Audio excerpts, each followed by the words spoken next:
Daytona International Speedway is one of the most well-known racetracks in motorsports. It is the host to the Great American Race, which kicks off the NASCAR season every year in February.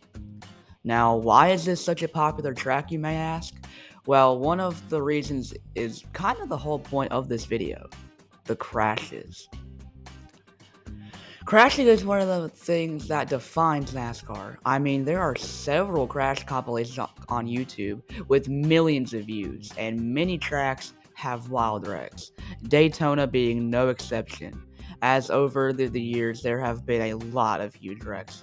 I've found that a driver has a 78% chance of being involved in an incident at Daytona, which is obviously higher than most tracks on the schedule. So in this video, I want to go through the wild incidents that have happened at Daytona throughout the history of NASCAR.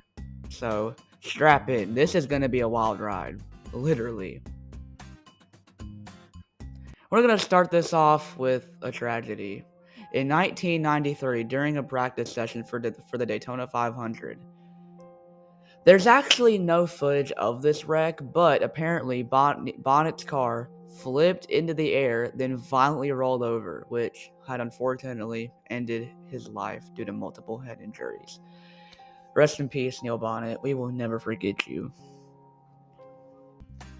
Another instance is during the 2015 Coke Zero Sugar 400, when on the last lap of the race, as the field was heading to the checkered flag, the number 3 car, driven by Austin Dillon, would get airborne and roll over several cars and into the catch fence. After the car had come to a rest on its roof, Brad Keselowski would ram his car right into Dillon's, which was horrifying at the time, as no one knew if Austin was even okay. Several crews rushed to Austin's aid to help him climb out. Once paramedics arrived, they had put the thumbs up that Austin was alright.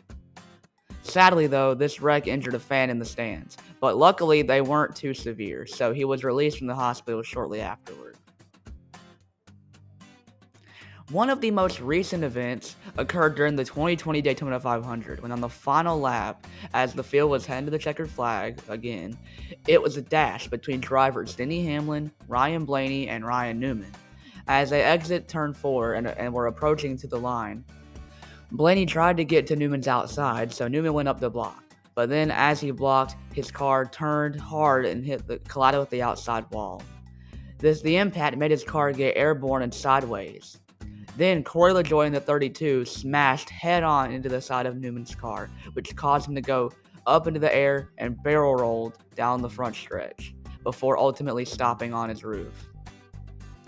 What made this even more concerning is that Fox's broadcast had just ended before we ever even got a word if he was alright. So the next day we all just wondered and were concerned if he was even alright. I actually remember a lot of people at school were worried and scared about it the next day, and most of them didn't even really like NASCAR. Thankfully, though, Ryan was okay and was released from the hospital a few days later, so we got a happy ending. But this next incident does not have a happy ending. The day was February 18th, 2001. It was the Great American Race, the Daytona 500. This was also Fox's first NASCAR broadcast, so everyone was hyped.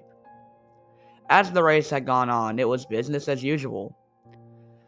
And throughout the race, Dale Earnhardt was determined to block and protect 2 drivers: his own son and one of his best friends, who had actually both raced for Dale's team, DEI. All was going well until on the last lap, as they were about to make it to the end of the race, tragedy struck. Oh, big trouble. Big wreck behind them. Lead him back. Come on. Had given just enough room for Sterling Marlin to stick the front of his car underneath Dale's. But he didn't realize that and came back down the racetrack, which caused Dale to lose control and slam head-on into the outside wall at nearly 190 miles an hour.